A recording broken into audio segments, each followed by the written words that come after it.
Proses pembuatan video pada umumnya terbagi menjadi 3 tahap. Yang pertama pre-production, termasuk perencanaan dan penulisan skrip, terus production yaitu rekaman, dan post-production editing.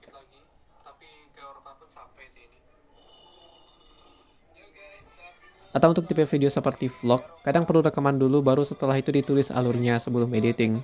Contoh video YouTube dengan alur cerita yang enak buat diikutin, misalnya vlog behind the scene sore oleh Agung Hapsah. Jadi alur cerita dalam video ini kita bisa bahas dengan struktur cerita yang kita pelajari waktu SMP dulu, yaitu perkenalan, masalah, puncak masalah, dan penyelesaian. Perkenalan, kita diperkenalkan dengan latar tempat, suasana di sana, siapa aja kru atau tim filmnya, dan apa tujuan mereka ke sana, yaitu untuk rekam aurora. Masalahnya, cuaca di sana yang dingin banget, salju, dan ketidakpastian auroranya bakal muncul. Terus puncak masalahnya ketika mereka udah siap-siap buat ngerekam aurora, tapi ternyata aurora itu nggak ada. Penyelesaian ditutup dengan kesimpulan walaupun nggak dapat aurora, tapi setidaknya dapat beberapa shot lain yang udah bagus banget dan tetap worth it buat kesana. Jadi karena alur ceritanya yang terstruktur itu dan juga jelas inti ceritanya itu apa, makanya video ini tuh enak buat ditonton. Walaupun kalau kita lihat editingnya itu ya nggak yang ribet-ribet banget sebenarnya. Jadi bikin video itu bukan cuma sekedar asal nyambung-nyambungin footage yang penting jadi satu video panjang gitu, melainkan video adalah salah satu media storytelling dan Steve Jobs pernah bilang bahwa manusia paling powerful di dunia adalah storyteller. Kejauhan gak sih?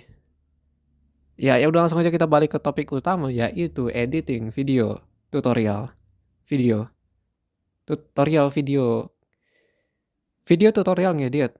Ya itulah. Software yang biasa aku gunakan untuk editing adalah DaVinci Resolve. Karena ini punya versi gratis dan punya fitur yang lebih dari cukup untuk video YouTube. Kalau kita lihat dari minimum system requirement-nya, ini kelihatan kayak software berat banget gitu. Tapi selama ini aku cuma pakai di laptop kantoran biasa, yaitu Acer Aspire 5 dengan RAM 8GB, Ryzen 5500, dan integrated GPU doang. Bisa berjalan dengan, ya, relatif lancar. Oke, jadi ini adalah tampilan awal dari DaVinci Resolve setiap kali kita buka aplikasinya. Ini adalah project manager yang menampilkan project-project yang sedang kita kerjakan.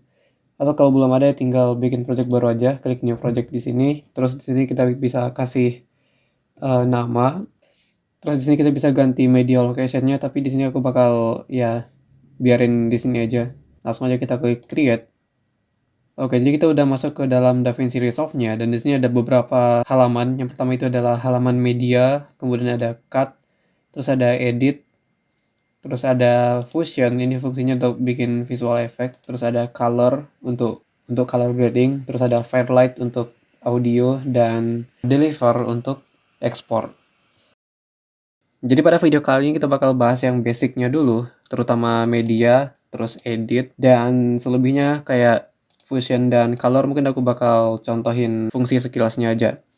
Oke, jadi yang pertama kita bakal ke tab media. Jadi ini adalah tempat untuk menginputkan video mentah, audio, atau apapun bahan-bahan untuk membuat video kita. Dan juga di sini juga bisa untuk manage, misal bikin folder dan lain-lain. Langsung aja di sini kita bakal coba masukin video. Di sini menampilkan drive di komputer kita. Misal aku bakal masuk ke drive D, terus ya di sini tinggal cari aja video yang bakal kita edit. Oke, jadi misal kita akan menggunakan video-video ini aja, kita bakal masukin aja, caranya tinggal di drag aja seperti ini. Atau kalau mau sekali banyak ini pun juga bisa, oke. Terus di sini kita juga bisa impor satu folder. Kalau mau impor satu folder gini, caranya kita impornya ke sebelah sini cuy ya, maka bakal langsung terbuat folder seperti ini. Atau selain itu kita juga bisa bikin folder sendiri, oke. Caranya kita klik kanan, terus pilih new bin. Jadi di sini kita menyebut folder itu sebagai bin, oke. Misal di sini bagian 3 gitu, terus kita tinggal masukin aja kayak gini, oke. Tinggal di drag aja ke dalam foldernya dan ya bakal tampil di sini. Selain itu di sini kita juga bisa atur in out dari setiap footage atau video mentah yang kita punya. Jadi misal kita bakal mulai in video itu dari sini, tinggal kita klik I di keyboard untuk menandai in. Terus di sini kita bakal mengakhiri videonya misal sampai di sini aja. Tinggal klik O di keyboard untuk out. Oke, jadi ini fungsinya ketika kita masukin ke timeline nanti. Maka yang bakal masuk ke timeline itu bagian yang udah kita tandain in out-nya aja. Gitu. Ya kita bakal bahas timeline lebih lanjut setelah ini, oke. Ya jadi kurang lebih itu aja fungsi dari media ini. Selanjutnya di halaman kedua ada cut. Yang ini sebenarnya nggak begitu berguna karena semua yang bisa kita lakukan di sini juga bisa kita lakukan di edit. Dan aku sendiri biasanya nggak pernah pakai tab cut ini. Jadi ya aku biasanya bakal matiin aja workspace terus show pages, matiin cut-nya. Jadi ya fungsi cut itu basically cuma sekedar untuk cutting-cutting sederhana gitu. Jadi langsung aja lanjut ke tab edit. Jadi buat yang baru install DaVinci Resolve, kurang lebih tampilan tab editnya bakal jadi seperti ini, oke. Iya, ini kelihatan kayak berantakan banget dan ribet. Ini kita bisa customize layoutnya biar lebih sederhana, oke. Yang pertama di sini kita punya dua layar preview, kayak yang sebenarnya kita cuma butuh satu. Jadi untuk bikin ini jadi cuma satu, tinggal klik tombol kotak ini aja di sebelah sudut kanan atas gitu, tinggal klik aja. Maka ini bakal jadi satu video preview aja. Selanjutnya kita bisa perpanjang timelinenya dari kiri ke kanan menggunakan tombol ini yang di sudut kiri atas. Dan ya bisa kita lihat sekarang layoutnya udah lebih sederhana gitu ya. Biasanya aku sambil nyalain inspektor juga. Jadi sebelah sini adalah media pool. Ini menampilkan video-video yang udah kita import tadi. Jadi iya sama persis kayak yang di bawah ini, oke. Kemudian di sebelah sini adalah preview video. Di sini video kita bakal ditampilkan. Habis itu di bawah sini ada timeline dan di sini ada inspektor. Nanti aku bakal jelasin fungsinya buat apa. Jadi untuk memasukkan video ini ke timeline caranya tinggal di drag aja seperti ini. Oke. Maka video kita bakal langsung muncul di preview. Untuk memutar videonya kita bisa klik ini. Atau juga bisa menggunakan spasi. Terus untuk menavigasi kita bisa bergerak kiri kanan menggunakan scroll bar yang di bawah sini. Atau juga bisa menggunakan tahan kontrol sambil scroll. Terus kita bisa zoom in zoom out timelinenya menggunakan tombol ini. Ini untuk zoom out, terus ini untuk zoom in. Atau kita juga bisa pakai tahan Alt sambil scroll. Dan ya fungsi dari timeline ini kurang lebih sama aja kayak timeline di editor video lain kayak CapCut, KineMaster, Premiere Pro. Jadi iya video ini sebenarnya lebih ditujukan buat yang udah punya basic editing sebelumnya, oke. Buat yang sebelumnya pernah pakai KineMaster, pengen pindah ke DaVinci Resolve bisa lanjut tutorial ini, oke. Atau buat yang absolut pemula pun juga bisa sih sebenarnya. Terus kita juga bisa sambungin video, kurang lebih sama aja kayak timeline-timeline yang lain. Oh ya mungkin selanjutnya tentang cara nge-cut video, cara motong video. Misal kita bakal potong di bagian sini, oke. Cara potongnya tinggal klik ikon silet ini. Terus pilih bagian mana yang bakal dipotong, misalnya di sini tadi. Maka video kita bakal terpisah seperti ini. Terus untuk menghapusnya kita pilih ini, terus klik kanan, kemudian delete selected. Atau ada cara lain untuk mendelete yaitu repel delete. Maka kalau repel delete itu bakal otomatis mundurin ke belakang atau dimajuin, atau pokoknya ini bakal tergeser secara otomatis kayak yang tadi, oke. Atau cara lain dengan keyboard shortcut. Misal kita bakal potong di bagian sini tadi, caranya kita bisa Ctrl B, bakal terpisah. Kemudian untuk menghapus ini, kalau nggak salah di key binding defaultnya itu backspace, oke. Sedangkan di sini aku udah ganti modif key bindingnya ke Q. Terus untuk repel delete, caranya itu klik delete buat yang pertama kali install. Tapi kalau aku sih udah modif ke shift Q. Oke. Untuk key binding kita bisa lihat lebih lanjut dan juga bisa dimodifikasi di ini DaVinci Resolve. Habis itu keyboard customization ya itu pokoknya. Jadi di sini kita bisa lihat key binding yang ada dan juga memodifikasinya. Misal ini key binding ada di tab edit, untuk mengcopy itu Ctrl C misal, terus kalau mau diganti ya silahkan. Terus tentunya di sini juga bisa menumpuk video di atas video gitu, gambar di atas gambar di atas video. Pokoknya fungsi layering ini sama aja kayak layering di KineMaster, CapCut atau apapun editor video yang lain. Jadi bentar, mungkin pakai video yang lain dah. Misalnya ini. Nah, jadi video yang ini saat ini, video yang ini itu berada di atas video yang ini. Selanjutnya kita bakal bahas inspektor. Jadi di sini adalah tempat kita untuk memodifikasi properti-properti yang ada di video kita. Misalnya untuk memperkecil videonya kita bisa perkecil di zoomnya. Terus ini position untuk ganti posisi seperti ini. Yang ini X untuk kiri kanan, terus Y untuk atas bawah. Atau sebenarnya untuk transform ini kita bisa klik ini aja. Dan kita bisa geser dengan mouse seperti ini. Ini juga bisa dipakai untuk memperbesar, memperkecil seperti itu. Habis itu di sini kita juga bisa bikin XY-nya tidak sinkron, oke. Kita matiin yang gambar rantai ini, maka sekarang kita bisa buat perbesarannya itu tidak sinkron antara atas bawah dan kiri kanan gitu.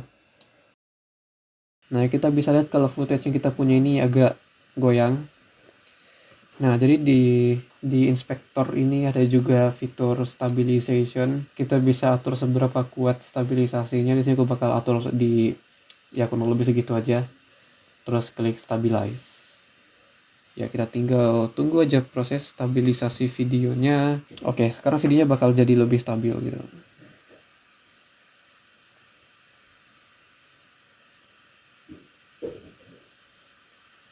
Terus bisa juga atur untuk audionya, bisa atur volume, terus ada pen. Kalau di paling kanan gini bakal suaranya keluar dari speaker kanan doang. Terus kalau digeser ke paling kiri, suaranya bakal keluar dari speaker paling kiri. Ya masih banyak sih sebenarnya, ada equalizer dan lain-lain, tinggal ya diatur sendiri sesuai keinginan sendiri.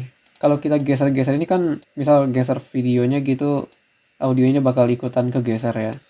Nah, kalau misal kita bikin video dan audionya itu nggak sinkron, kita bisa matiin rantai yang ini.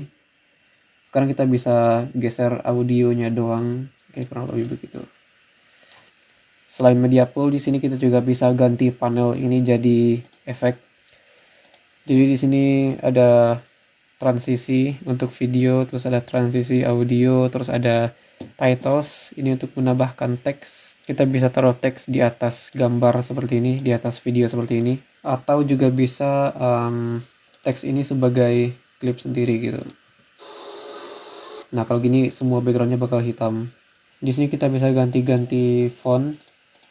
Misal aku bakal pakai Alphakine gitu, kita bisa atur ukuran tracking ini letter spacing sebenarnya. Habis itu ada line spacing, kalau kita punya lebih dari satu baris gitu bisa atur line spacing. Misal bikin stroke garis pinggir di luar gitu, mungkin ini warna biru. Habis itu kita bisa naikin size nya, maka bakal ada garis pinggir seperti ini. Ntar mungkin kurang kelihatannya. Nah, bakal ada garis pinggir kayak ini. Kalau mau garis pinggirnya cuma di bagian sisi luarnya doang, tinggal pilih outside only. Terus ada apalagi, misal drop shadow, mungkin warnanya warna putih lagi anggaplah. Terus blurnya 0, terus ini ya bisa diatur sebebasnya. Ya oke, misal seperti ini, oke. Terus di sini juga ada text plus yang fungsinya lebih banyak lagi, lebih banyak yang kita bisa customize di sini. Tidak cukup di satu video ini aja karena kita ngebahas yang basic-basicnya aja gitu ya. Oh ya, biasanya aku juga main setting timelinenya ini untuk tidak menampilkan gambar-gambar seperti ini. Jadi caranya kita klik ini, habis itu ini, habis itu non. Karena kalau pakai gambar-gambar yang tadi itu bakal bikin agak berat, oke. Jadi kita matiin aja. Keyframe. Jadi fungsi dari keyframe adalah kurang lebih sama aja kayak keyframe di KineMaster dan CapCut. Oke, misalnya kita punya teks di sini, dengan keyframe kita bisa bikin animasi teks. Misal kita bakal bikin durasinya itu 1 detik.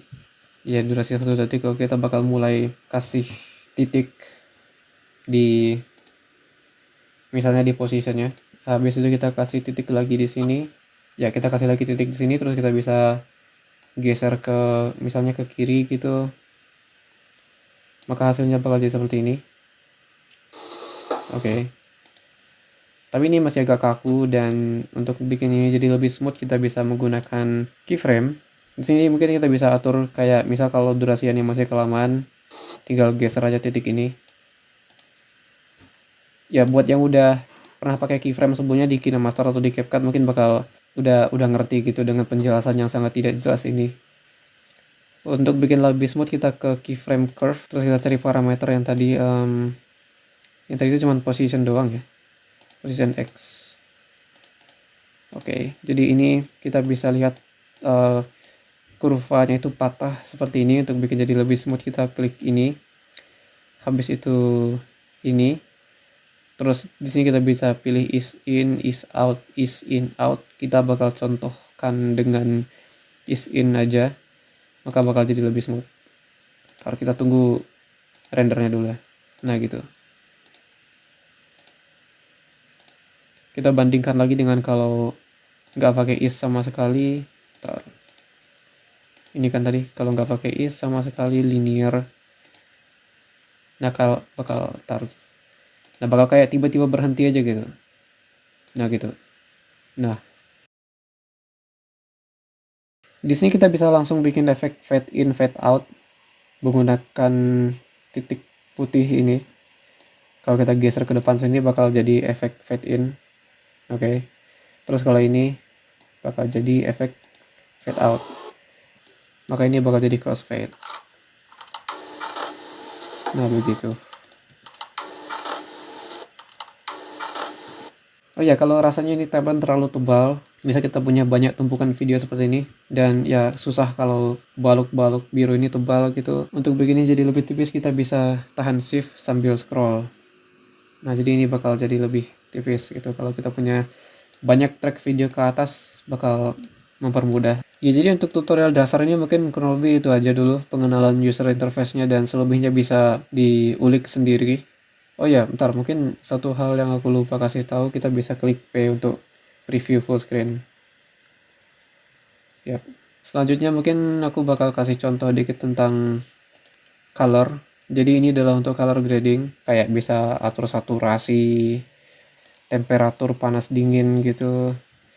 Habis itu bisa atur kecerahan, keterangan, kegelapan. Terus ini ada curve, mungkin buat yang udah pernah pakai Adobe Lightroom, nggak asing lagi dengan curve. Kita bisa misalnya bikin S-curve seperti ini. Sebenarnya kita bisa aja langsung impor video dari file manager seperti ini, dari Explorer, langsung masuk ke timeline, oke. Kita bisa melakukan hal yang seperti ini. Kita buat dulu masking circle. Misal kita bakal taruh di sini. Jadi misal kita bakal membuat wajah beliau ini jadi, ya mohon maaf sebelumnya, tapi ini cuma sekedar contoh, oke. Udah gelap seperti ini, kalau kita play ini bakal nggak ngikutin kepalanya, oke. Kalau semisal kita berpindah seperti ini, ya bakal nggak ngikutin kepalanya.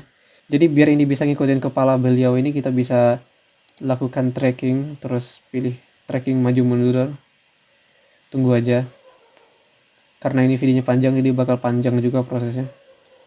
Atau untuk sekedar mencontohkan, mungkin kita bisa potong aja videonya sampai di sini aja, mungkin shape-nya sampai sini aja, terus ya lanjut lagi dari sini tracking.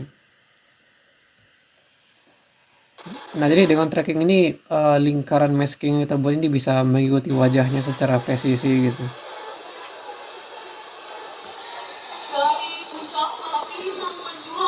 Ya, kurang lebih begitu.